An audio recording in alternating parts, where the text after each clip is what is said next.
One night, everything seemed perfect, or so I thought. Then came a sound, a phone notification. On the screen, a name flashed. Ava. In that single moment, my life was confronted with a truth I never imagined. Do you have the courage to face a secret that shatters trust into pieces? Hey there, I'm Emily, and I'm 27 years old. You might think I'm just another person trying to navigate through life, trying to get everything right, but things aren't always as they seem. I grew up in a small town, surrounded by a loving family. Mom, Dad, and my younger brother Noah. We weren't rich by any means, but we had each other, and that was more than enough. I always believed in love, in finding that one person who would make the world seem a little bit brighter. It felt like a dream that could actually come true. When I met Jason, I thought I had found that person. We had been together for nearly 3 years, 3 of the best years of my life, or at least I thought they were. But life doesn't always follow a fairy tale script, does it? Sometimes, reality kicks in and breaks your heart when you least expect it. It all started one Friday evening. Jason came home late from work, later than usual, but I didn't think much of it. We had plans to go to dinner, just the two of us, something to break the monotony. But when he walked in, his eyes were distant. He wasn't the same Jason I knew, the one who would smile at the sight of me and ask about my day. There was something in his face, a coldness that hit me like a punch to the gut. I asked him what was wrong, but he brushed it off, saying he was tired. But I knew him too well, that wasn't it. He was always tired, but not like this. It was almost as if he was avoiding me.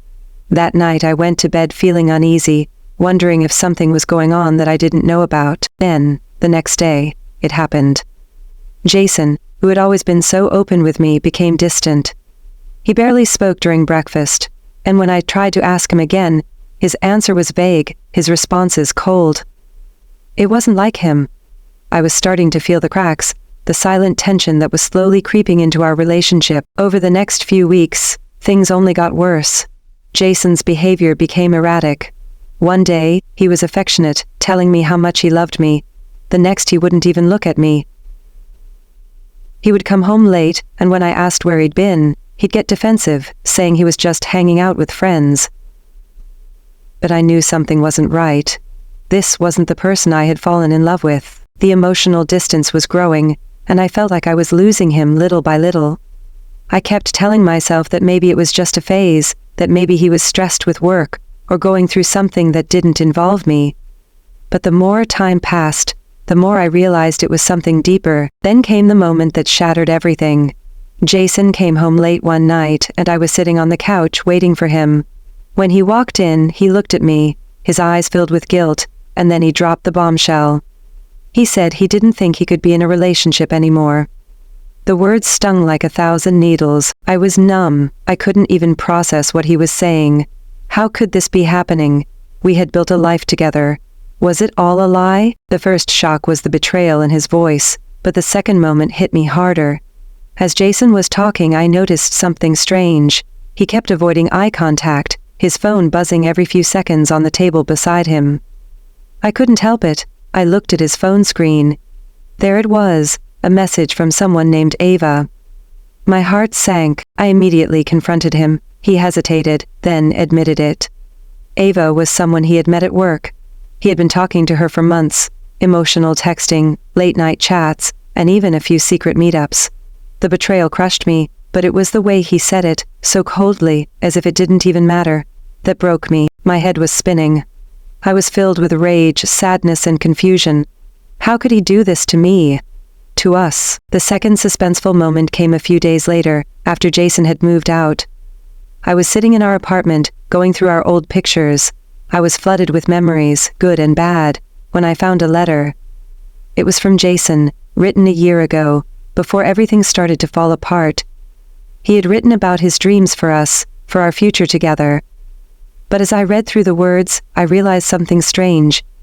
He had written it months before he started pulling away. The same person who had once been so committed, so loving, was now a stranger. I felt like I was looking at someone else's life. I couldn't make sense of it. What had happened to us? I couldn't hold it in anymore. I broke down. Sitting on the floor, I sobbed uncontrollably, feeling completely lost. My heart was shattered, and all I could think about was how everything we had built was now crumbling to dust. It felt like the world was collapsing in on me. I had always believed that love was enough, that if you truly loved someone, everything else would work out. But now, all those ideals seemed so naive. I felt betrayed, hurt, and completely abandoned. The worst part? I didn't know how to fix it. I started questioning myself. Was I not enough? Had I done something wrong?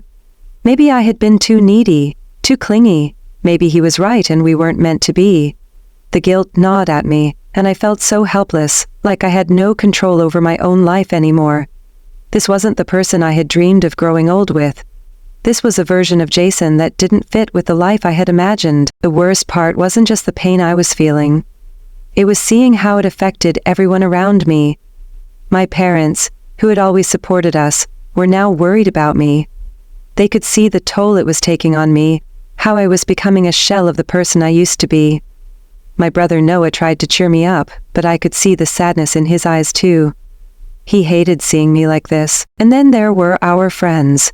Mutual friends we had made over the years. They had been our support system, and now they were caught in the middle of a mess. I could feel their sympathy, but it only made me feel worse. Everyone was worried about me, and I hated seeing them pity me. It's been a few months now, and I'm still trying to figure things out. Jason hasn't come back. I've tried to reach out, but every time I do, he pulls further away. I've learned that sometimes love isn't enough. Sometimes, people grow apart and there's nothing you can do to stop it. But I haven't given up hope. I still think about him. I still care about him. But I'm starting to realize that I have to let go. Maybe it's for the best. Maybe we're not meant to be. Or maybe, just maybe, we need time apart to figure out who we really are. The pain is still there, I won't lie to you. But I'm learning to heal. Slowly I'm finding myself again. Remembering the person I used to be, before Jason and I became we. If you've ever been through something similar, I'd love to hear your story. How did you heal from a broken heart? What did you do to move on? Let me know in the comments below. And if you found this story relatable, please like and subscribe for more. I promise, you're not alone in this. Take care, and remember, you're stronger than you think.